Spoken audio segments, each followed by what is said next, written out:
Welcome to Real Shame. It's a twice, sometimes more week show where we review movies from our movie list of shame or movie blind spots. I'm Adam. I'm Andy. Ha! You didn't know it was me, did you? I did not. I was very scared. In case you can't tell, it's Halloween season's upon us. And as most film lovers do, we like to watch more horror movies as it leads up to the Halloween season, as it leads up to Halloween during the Halloween season. Absolutely. So for this next month or so, we're going to come at you with more episodes and all horror-centric episodes. So this week we got one for you, and that movie's going to be... ¿Quién puede matar a un niño? Or, for you English speakers out there, who can kill a child? We're bilingual, guys. And so also while we're going to do this, we're going to skip viewers' questions. We're going to skip what we've been watching. We're going to dive right into the reviews. So this is our review of Who Can Kill a Child.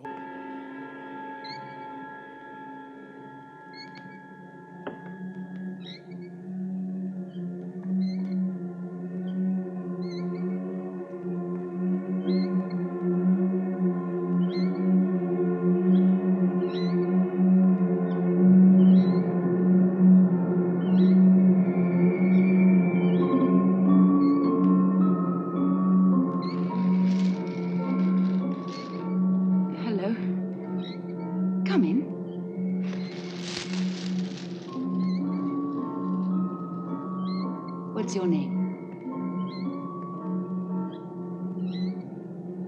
What's her name?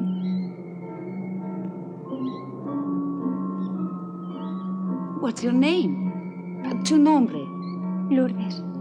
Ah, Lourdes. I have a baby here.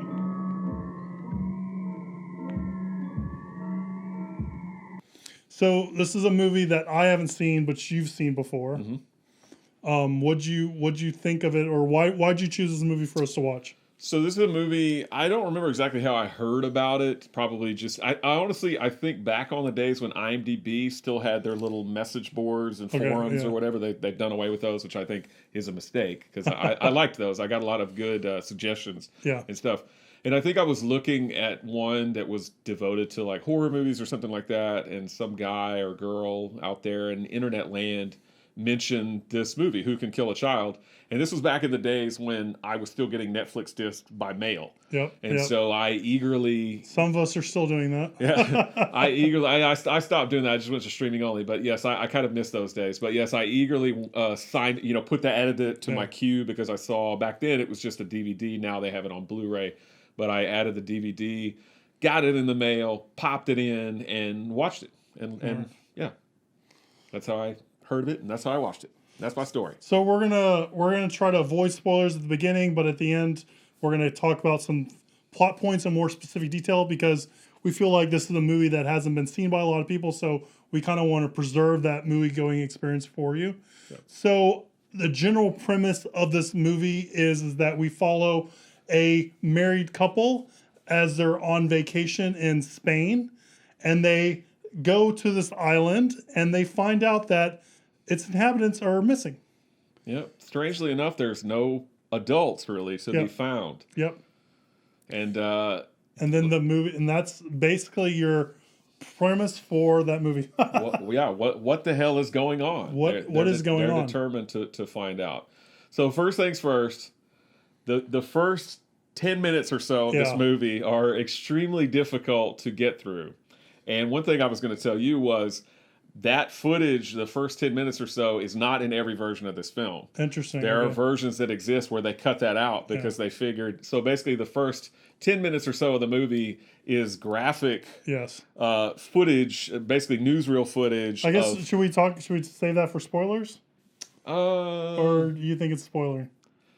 Yeah, it doesn't really have anything to do with the plot, so I think it's okay. And that was my biggest issue with that, is that it doesn't feed into the larger narrative of the movie. Well, but I think that it's there because they're trying to make a point that, when we have wars and when we have famine and things like that, it does affect children. You typically think about it just affecting adults, but it affects children on a much more drastic level than adults. And so the rest of the movie is kind of almost like a retaliation of that point. I can kind of see that, but I do think it's a pretty big trump card to play. And if you're gonna play this, so I guess we'll just, since we're gonna, so spoilers if you guys care about that beginning part, but like we said, it doesn't really matter. Yeah. So it shows war footage of the Holocaust, of all different kinds of war and how it's affect the people and children like that, and it's very graphic and it's authentic footage. It's not like it's actual real. It's real stuff. Documentary, newsreel kind of footage. Yeah. So it's hard to watch. But as I say, there are versions of the film, and actually, if you get a hold of the Blu-ray, there's the version on the Blu-ray that doesn't have that in it. So for me, it was such a gut punch, and it was such a big thing to kind of overcome to get into the movie. Yeah. And it was just, again, I can kind of see how, intellectually, I can see how it fits into the whole narrative of the movie, but the island with the kids aren't kids from a war-torn country or anything like that. Yeah. So it's like, how's all this fit in other than the fact that all that kind of stuff. So I feel like it's like a prologue to the movie, and yes, you can watch the movie without watching the prologue, and some people I think would prefer that because the footage is quite disturbing to look at. But because I'm a sick bastard, I had us watch the version with the graphic footage. No, but really, I feel like it's more effective, but I can totally understand because as I was watching it, so that was the DVD version that I watched. You didn't have a choice. Okay. The DVD version had the opening footage, and so I thought when I picked this, I thought, well, we'll watch the version that I watched before because I do feel like you said, I think that's a good way to put it. It's very much a gut punch right at the beginning of the movie, so it kind of sets you off on this feeling of, oh shit, what are we about to see here? So yeah, it took me a while. It took me, like, I felt like I was trying to catch up after that was over. Like I was trying to find my footing and stuff. Yeah. And then the movie kind of jumps into this kind of relaxing, as you do like a couple on vacation kind of movie, kind of eases into that stuff. I think overall I really like this movie. Mm-hmm. I really I'm not a big fan of the war footage, and I would probably I don't know if I can make a good argument for people to watch that. Yeah. Like I get it, and maybe because it's out there you might want to, but I couldn't make a very good argument. But overall, I think the movie kind of worked as a horror movie. I definitely did when they got to the island stuff. Did get a feeling of like dread and stuff like that while I was like watching and trying to figure out what was going on and stuff like that. Yeah. So the first time I kind of picked this film for us to watch, having already seen it. The first time I watched the film, after the first 10 minutes or so, when it shows all that footage and it actually gets through the story, I was hooked. They start off, they're in kind of a resort kind of town, as you said. I think it's called Benavis, and they want to go to the island of Almanzora. So the main characters are Tom and Evelyn, the married couple. They have 2 kids back at home, and Evelyn is actually embarazada. She's pregnant, and so they're obviously they're going to have their 3rd child. But they head off in a boat towards Almanzora. Yeah. And Tom has actually been there before. He spent some time there. He says in the movie 12 years prior. Okay, I was going to say, I don't think he explicitly says it in the movie, but I guess he does. But it's definitely implied that he's been to that island before. Yeah, when they're still on Benavis, or when they're still in Benavis, and he's talking to the guy, I think when they're buying film, he's asking him, where's Almanzora or whatever, and he says, yeah, I was there 12 years ago. Okay. So yeah, he has some familiarity, but again, it's been over a decade since he's been to the island. They get to the island. The first people to greet them are children. Yep. And these children aren't very communicative. Nope. And aren't necessarily very friendly. So but it's not like they're like trying to fight them or anything like that. They're just they seem apathetic, I guess. Right. And like Tom gets out and one kid is fishing. Yeah. And he's like, well, what are you fishing? And the kid just doesn't answer him. Yeah. What are you fishing for? It doesn't answer him. Well, let me look at your bat. What are you using for bait? And the kid slams the lid down. Doesn't want him to see what he's using for bait. And then they go about their business kind of in the town. They're looking for a hotel to stay at. First, they want to get something to eat. They stop at a little, almost like cafe place. Yeah. There's just chicken that's then on the spit for hours and hours. It's burned to a crisp. Obviously, nobody's really around. So again, they're wondering just what in the heck happened to all the adults there. But yeah, I, I mean, obviously having seen the film before and knowing what the ending was going to be, it didn't have quite the sting that it had the first time I saw it. But I still think this is a really good kind of underlooked, or not underlooked, overlooked kind of gem in the horror movies. It's particularly horror movies from the '70s. And again, it was made by actually, he's not from Spain. He was born in Uruguay, but it was shot in and around kind of the Spain area, from what I understand. The director's name is Narcisco Ibanez Serrador, and the movie is actually adapted from a novel called El Juego de los Niños, which means the children's game. So, but yeah, I mean, it's a foreign film, although they speak English. Tom and Evelyn are, I guess, British. Something like that. And so they are mainly speaking English. I mean, they're tourists in this Spanish kind of region. And so they speak English most of the movie, but they do encounter some, obviously, Spanish-speaking people there. So there are subtitles for that sort. And I think Tom's comprehension of the Spanish language varies from, like, person to person he talks to. It seemed very, like, inconsistent to me. I mean, it's like a small nit to pick, but there's sometimes where I'm like, Tom's just shaking his head, yes, like he understands, but I'm pretty sure he doesn't understand. But there's other times where he's like he's having like this really long conversation with someone in Spanish. I'm like, I guess he knows more Spanish than I thought he did. It was very interesting. Yeah.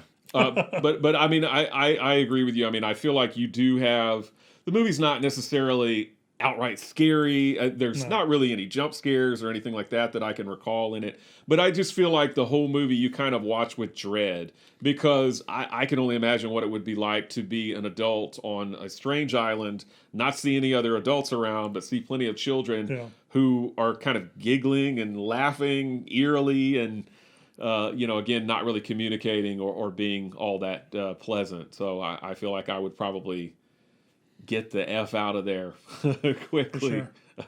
Sure. And the only other nit I want to make is about this movie is that Tom seems to like do whatever he wants on the island. Like, people are gone, and he's just like, all right, well, I'm gonna go make us some food, or I'm gonna go take this stuff out the convenience store. Like, I feel like he does not even like the bare minimum of like trying to see if people are there. Just like as soon as like no one's looking, he's like, all right, well, I'm just gonna help myself to this stuff. And, like, he's making himself pretty comfortable. Yeah. Or like when he's at the hotel. I mean, we're not gonna break too much stuff, but when he's in the hotel, he's just like, like checking rooms and stuff. And it's like, all right, dude. I mean, like, I mean, like I said, it's a small nit. It was just one of those things that caught me as weird when I was watching the movie. Yeah. I don't know. I kind of see it like, I mean, for one, his wife is pregnant, so she needs food or she needs drinks or whatever. They can't find anybody around, so he's like, you know what? Hey, I got to grab this. I got to go behind the counter and get us some food or whatever. Or when he gets to the hotel, he dings the little thing a lot, and nobody really shows up. And then I think they also get like a phone call or something at one point, or the phone rings. Yeah, at the desk. Yeah, so not really sure kind of what's going on, but I feel like they're hungry and thirsty, and they need some sustenance. Sounds right. But so, I was gonna say I like. I feel like the movie's well made, and there's a lot of kind of eerie kind of cinematography or eerie things that happen. There's one part where Tom leaves Evelyn, which he leaves Evelyn a lot. Yeah. That's one kind of thing that I feel like. Even after he kind of knows things are bad on the island, he still leaves her. Right. And I'm just like, dude. He leaves his pregnant wife defenseless, basically. His only thing is just, okay, stay where you are. Don't go anywhere. But once he kind of knows what's going on, I feel like he should be a lot more protective. But anyway, he leaves her when he doesn't really know what's going on. He leaves her at this kind of cafe that they stop at first thing. And, he's walking down, and so you've got these long kind of streets or alleyways between these buildings. Again, nobody's really in sight except for maybe the occasional kid running past. And then, he'll see like a window move or blinds move or something like that. And, there's eerie things like that happening. I love the part also when he leaves her in the cafe and she's just kind of sitting there, and you see a little girl come up behind her and just kind of stand there behind the little beads that come down from the door. Just that. Well, sort of even thing. her interaction with that girl is super creepy. Because again, most of these kids don't have a lot to say. Yeah. They kind of stare and giggle and laugh. And you know you're in a horror movie when you're watching this, so you're just waiting for like the worst to happen, right? Yeah. The whole time. So do we want to? So I think we should do the reviews and then we should go into spoiler or the critics and then go into spoilers. Sure. So I didn't find any kind of critic score for this on Rotten Tomatoes. There is an audience score which is 79%. Those other notes are from another movie. I've got them mixed in. So yeah, and obviously this was not. I never saw any. I didn't see any print review of this from Roger Ebert or Siskel or Leonard Maltin. It's so under the radar. Nobody knows about this movie. I think you should check it out for sure. I think it's one of those things. It's eerie. Yeah, it's eerie. I've talked to some friends about it, and I do think even with the beginning, it's kind of worthwhile watching, especially when the movie starts ramping up. It's definitely one of those movies you should check out. And if you watch the movie and it does have the opening kind of prologue that has the wartime atrocity footage, you can always just get past it. Yeah, sure. But yes, there are versions that exist without that. So. Unless you're watching it for the podcast, then you got to watch all of it. You gotta stick it out, just like we did. All right, so we're gonna do spoilers for Who Can Kill a Child. Yes. All right, so turn it off. Yeah, if you want to watch the movie, which we strongly suggest you should, sure. Turn the episode off now and come back to it later. Okay. Spoilers. The ending is batshit insane. And the movie's like gleeful in the ending and stuff like that. And I think there's like a catharsis that comes from it and like a release about all this pin-up tension and everything. But once you get to that ending and Tom flips that switch in his head and he's like, you know what? I can kill a child. Yeah. Who can kill a child? This guy. This guy with thumbs. Right. It's so fun. I mean, Kirby and I were cackling. I mean, obviously it's a movie, so you can kind of relish in this a little bit. If it was real life, it'd be horrific. But since it's a horror movie and you kind of wait for this part, right? It was so gleeful whenever he kind of started dispatching the kids with like the gun and like running them over, and then he gets his comeuppance in the end. So the ending I feel like makes up. Like I said, I think the movie's good. And I think it does fill dread, but the ending definitely for me makes the whole movie. Yeah. I think. Well, I like. I mean, and I agree with everything you said. I mean, obviously Tom and Evelyn are the heroes of the movie. Even I mean, yes. The beginning of the movie is horrible, the things that you see done to children. But in the rest of the movie, the children are assholes, right? Yeah. I mean, they're killing the adults and playing piñata with them with a hook. And why did Tom put the guy in the barn? Like, that was so weird on the hay. I thought it seemed to be that he was dead. And so he just puts him in there just to kind of put him in there. But then they string him up and use him as a piñata. Yeah. But I still was under the impression that the guy was just dead. And they just were beating him with the little just senselessly. Senselessly, right. But yeah, so the guy gets killed in the first place because the girl takes his own cane and bludgeons him with it. But yeah, no, when he finally is like, okay, screw this, we're getting out of here. He gets the gun, he shoots the kids, and then he gets on the boat and he's just like whacking them with paddles and everything, trying to get the hell out of there. Of course, yeah, I mean, I'm like cheering him on. I'm like, go Tom, go Tom. If I was in his shoes, I'd be doing the exact same thing. I would too. I mean, and I would have done it sooner. I would have done it like... I probably would have too. It's unfortunate when he's driving the Jeep and he's about to run him over that she pulls the wheel. She's like, oh, I can't do it. I can't do it. But... yeah, I was definitely rooting for him to run him over. So you mentioned the part where the girl, or we both mentioned the part where the girl comes up and has that weird interaction where she touches her belly. Yeah, that was super creepy. That doesn't end very well for the lady because no, it does not. Her baby. You think that's what turned the baby against her and stuff like that? Because in the movie, the kids aren't necessarily evil until the other evil kids come along, and then they kind of communicate because they find the little house. They have some like children of the corn thing going on where they're like, so they find the little house, and it's got the children that are uncorrupted at that point, and they're swimming. Because when you first pulled up the house and you saw the children out front, you're like, oh shit. What's gonna happen? Yeah, what's gonna happen? But you see adults, so you know that the children haven't killed the adults. So you're like, oh, everything's cool. And it is cool until the kids from the town come along, and then all he has to do is basically look at the girl, and she's smiling, and her smile just fades. And she's just like, okay, we understand we have this mental link. But yes, because the woman is pregnant, because Evelyn's pregnant, and the little girl comes in and touches her belly and Yeah. is like kind of listening to it. She basically communicates the evil thought. So the woman Evelyn is killed from inside by Yeah. her own Her child. Which and the she first does like time this little number. she's trying to beat the hell out of that kid in her belly. Yeah. But yeah, the first And then time I you saw had the the movie, I was like, "Oh shit!" Yeah, Like yeah. that's great because she's like, "It's killing me, it's killing me." Yeah. I was like, "Oh man." And then you had like the little kid like climb with the window with the gun. With a gun. Yeah. There gonna kill him. that like I said, that when the movie kicks into overdrive on that stuff, it's crazy. It's a crazy movie. There's a lot of I guess fun's not the right word, but it is kind of fun because it's a movie. Yeah. But it's crazy. It's just all the things that kind of come in and all the things that kind of happen to that stuff. And, at the end, I guess because he killed those children, whether they're innocent or guilty, he gets shot by the police, but the police also get killed by the children. Yeah. Adios. Adios, amigos. So I was reading the Wikipedia about this, and I guess in the book, it's some kind of pollen that makes the kids do this. Okay. So it's like some kind of flower pollen in the air that kind of makes the kids. Yeah, I mean, I'm glad they don't necessarily have to spell I don't that think they out. need to. No. Just like you said, like Children of the Corn. Well, actually, I wrote down, there's no shortage of either just a single child killing people or a group of children killing people. Children are creepy. We've got The Bad Seed, The Good Son, Children of the Corn. Just this year, I think, was The Turning with Wolfgang Amadeus Mozart. No, Finn Wolfhard.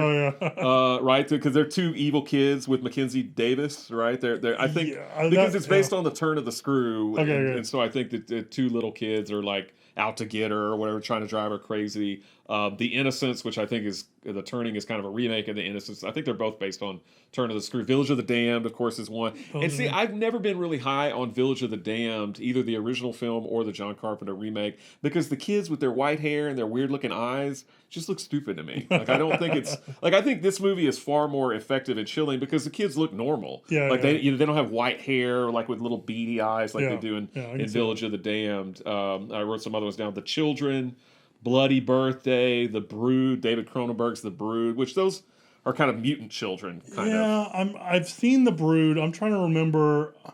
I don't remember much about The Brood, but Yeah. I'm a big Cronenberg fan. It's Cronenberg, gross body horror kind of film.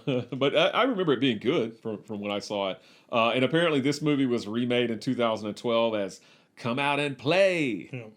Not the Offspring song, though. Didn't have a very good review or rate or IMDb score, I guess. Oh, Come Out and Play? Yeah, I looked at that. Yeah, I mean, I feel like this movie's fine as is. It may be a little dated or maybe a little slow for some people, but I feel like it's an effective kind of mid-70s horror film. Definitely worth seeing again because you'll be the coolest kid if you watch it because most of your friends probably haven't seen it. Yeah, it's the new Sleepaway Camp, guys.